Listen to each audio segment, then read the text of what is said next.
It's Themistode, FightHype.com. Here with Richardson Hitchins. How you feeling tonight, brother? I'm feeling good, just relaxing. Good night out in New York City, just relaxing, enjoying the week. Gotcha. You know, big time win for yourself against John Bowser. A lot of shit talking between you guys going into that, man. How'd it kind of feel to, shut him up a little bit? I just feel like I was on a whole different level.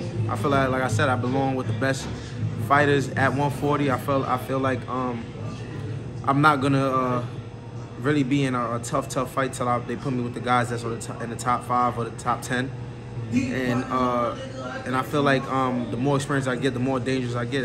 Bowser's a good fighter, but it's a different when you find a fighter like me, a fighter that's special. I feel like I'm one of the most talented fighters in this generation, and I just gotta prove it again and again and again.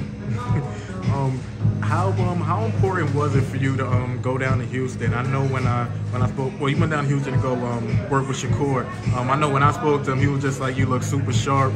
And even after the fight, he was like, yo, that was the best I ever seen Richardson look. He said you look great, ready for a title shot. How important was it for you to go down with him and actually work with him before that fight, man? I don't think it was really important as far as like preparing for the fight. I feel like I would have performed amazing regardlessly. I just think that I really went down there just because the weather in New York was really cold, and I wanted to make sure the weather was right, just so making weight was easy, and just see where I'm at as far as like mentally. Get in the ring with him, we always growing. We get older and older. He's always on the phone telling me how he got better and he's gonna do this and do that. So I'll be like, all right, we gonna get it in. So that's what we did. Gotcha. When do you expect to be back in the ring, man? June, New York City again. That's the date and location. They're giving me the month and the location, New York City. It's gonna be a big event in New York. Like I said, they just lined him up. I'm just ready to knock him down.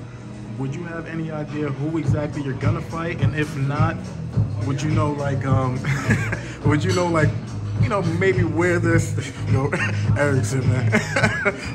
Would you know kind of if this gonna be the best opponent you think you've ever fought so far? They say that every fight. I'm telling you, I'm special, bro. I really mean that. It's not a joke. I'm a student of the game. I'm a student of the game. I dedicate myself to boxing. Regardless of what's going on in my life, I'm always in the gym.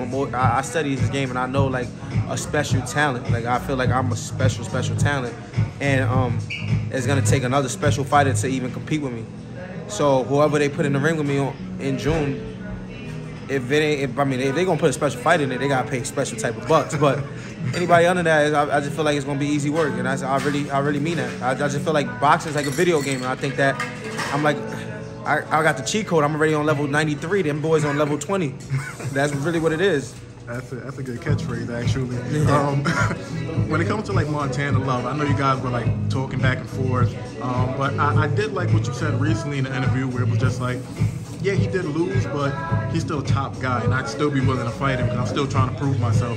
What do you kind of think about him overall as a fighter, man? Like, I feel like he's a good fighter. I feel like he's a good fighter as far as like his talent and his experience. He will beat a lot of average dudes, but like I said, when you get in front of somebody like me that with the talent I got and the IQ and the smarts that I got, it's totally different. And people won't notice that till they get in the ring with me. Like I'm on a different level. When I say that, I mean like I'm a special type of guy, and I could walk in and talk it. So it's like Montana, he get in the ring with me, he'll see. Gotta ask you a little bit about Teofimo Lopez, man. I know before your fight, you was just like you would love to fight him. Seems like he's on the verge of fighting Josh Taylor. I'll beat Teofimo. I said it before, I said it now. I'll beat Teofimo. Easy. I know you said that it will take a special fighter to compete with you. Do you feel that Teofimo is a special fighter, though?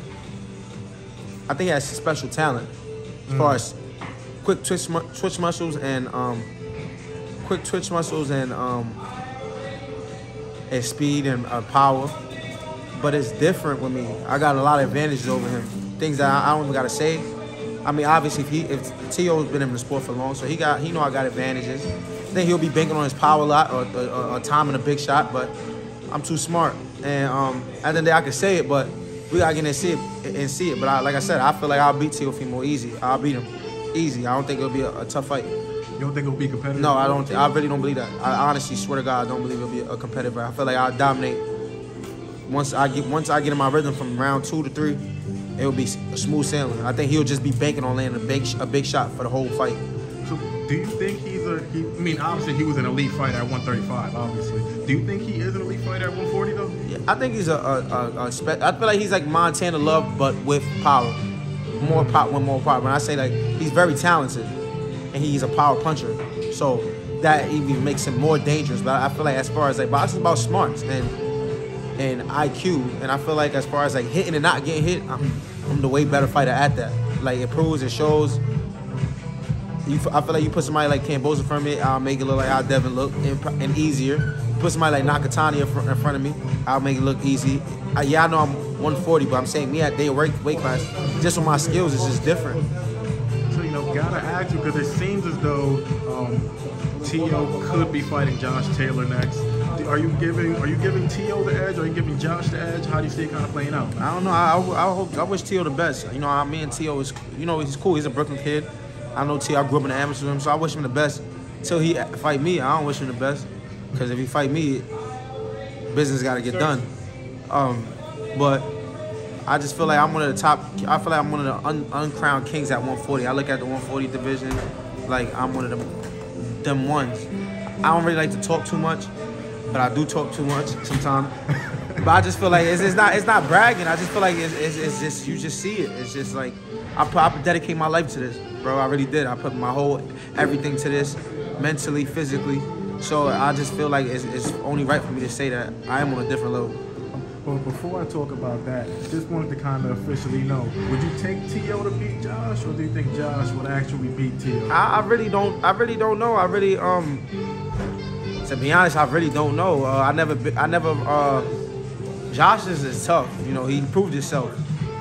Teo never really proved himself, even though he was undisputed. He beat Lomachenko, but it was like still like, boxing. There's a lot of things I could say that would sound like excuses, like, oh, but I just feel like Josh proved himself a little bit more. Even though I feel like Josh, best fighter he fought probably was Regis and Jose Ramirez, but those are top guys, so those are champions. So, and I feel like those guys are tougher than Teofimo, to be honest. Gotcha. Now, like I said before, I spoke to Shakur. He said that he feels to get ready for a title shot. I also recently saw that Sean Porter, he was like singing your praises, man. He was like, Richardson Hitchins, that dude could really fight. He could really box. Do you think that right now you're ready for a title shot, or would you kind of want, maybe like a fight or two more just to get that little bit more seasoning, man? I believe right now, I got the skills, definitely ready for a title shot. But as far as being comfortable in the ring, it's not just about the skills, and it's about being comfortable with the atmosphere. It's fight week, comfortable, just having that comfortability of fight, competing on that as the levels get higher and higher. And I just want to prove to myself, like, damn, like I am different. Like I know I'm different, but it's like you still gotta need that reassurance. So I feel like I'm definitely ready for a world title, and I feel like time will tell. I'm only 25. I'm in one of the hardest divisions in boxing right now, so I think that in the near future, and definitely by next year or the end of this year, I'll be like calling every champion out. Who would you say is the top guy at 140 right now, man? So many top talents. You got guys like Gary Russell that me and him fought in the Olympics. I feel like we are the 2 top contenders right now at 140. You got guys like Matias, dangerous. Regis Prograis, I think he's just this bad motherfucker. You got a young dog like me that I feel like I'm the most skilled and a killer in the division. I just feel like there's so many guys at 140. So many guys. I mean, I just feel like I'm gonna be one of those. Well, I swear to God, I'm gonna be one of the ones lasting. I can put everything on that. I'ma definitely last, and they gonna see it. I can fight for real, so I don't give a fuck what nobody say. I mean, I think you're really gonna prove that, like. Nah, but then the next fight, they gonna put an undefeated fight in front of me, and you hearing this 4 months before the fight. They gonna match him. We're gonna put another undefeated fight in front of me. They gonna. Probably the real fans that really know boxing be like, all right, Richardson's gonna kill him. Match them. People that don't know shit gonna be like, okay, this is a tough fight. He's gonna beat Richardson. I'm gonna go annihilate the dude, and it's gonna be the same shit. Like I said, I feel like I won't be tested till I'm in there with a special type of fighter. If I'm not in there with a top 5, top 10 type of guy, it's like bullying. All right. So speaking of a special talent, I think everybody can agree that Regis Prograis is extremely special. Would you agree with that sentiment? I don't think he's physically special. I just think that he's special as far as punching power. Mentally, he's a gritty fighter. He's a fighter, but I don't think that talent-wise and IQ-wise, I don't think he's special. But he's one of them guys that he had to work to earn it. He had to work to get to where he at. Like, he didn't have no crazy amateur background. He was never like a superstar type of guy. He worked to get there. So, I mean, you gotta respect it at the end of the day. I mean, obviously you would fight any of the champions, but is Regis kind of a guy that you're looking at like, I specifically want to fight him because a lot of people right now view him as like the top guy, #1 at 140. Is he a guy that you're kind of aiming at now? I mean, he's a champion, so of course I want to fight him, but I don't feel like Regis Prograis, if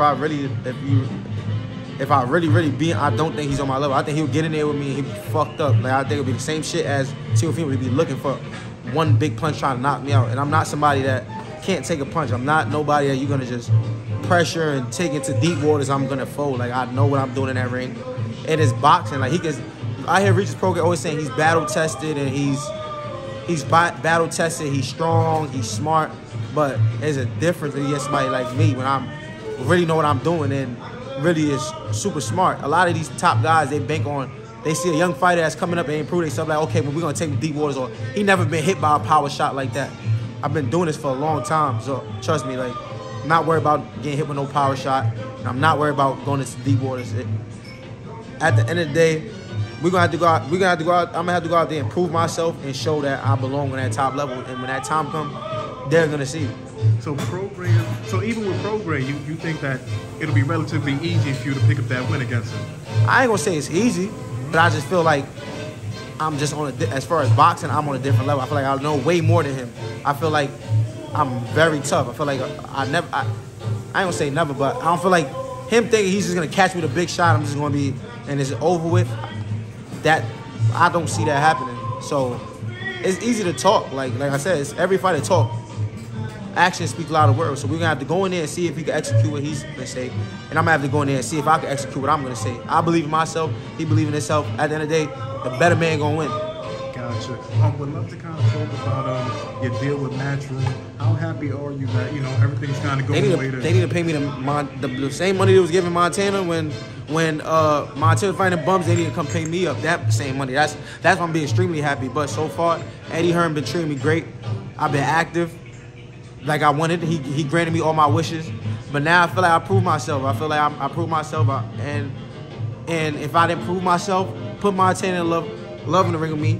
Let me put that stamp on it. Put Stevie Sparks in the ring with me. Let me put that stamp on it, and let's start making them big bucks. You know what I mean? That's a fact. I ain't mad at it. Eddie, if you hear that, Eddie, if you hear this, hey, if you feel like I'm talking, put him in the ring with me. That's it, champ. Just put him in the ring with me. Pretty sure Eddie will hear it somewhere. Right. I'm pretty sure. Right, just put him in the ring with me. That's it. If you had to choose, would you rather fight Steve Spark? I mean, he did beat Montana, but it kind of seems like Montana has the bigger name, though. Yeah, but Montana have the big name. We got more of a vendetta. You know what I mean? Yeah. I feel like I really don't like Boy. You know what I mean? Like I really feel like he's soft. I really feel like he's a pussy. Swear to God, I feel like he's a pussy. He's trying to fight. He's trying to fight, price himself out after losing in his hometown. Like, come on, man. He ain't even barely selling tickets. They gave the lady that worked in the hotel, like the janitor lady, like, you know what I'm talking about, the maid. They gave her like 20 free tickets. Like, here, come to the fight. He ain't even doing shit in the city. He want to price himself out to fight me because he know this is the last payday. He gonna get his ass whooped and he gonna go free agent and probably try to build himself back up. But Eddie's a GOAT promoter, so Eddie know what he's doing. Gotcha. Just the last thing for me, man. I know you said that you should be fighting in about June. Then I'm assuming that you want to get one more fight in by the end of the year, and then maybe early next year you see yourself fight for a world title. Yeah. Is that how you see it mapping out? Yeah. Early next year, the middle of next year, I'll definitely be fighting for a world title.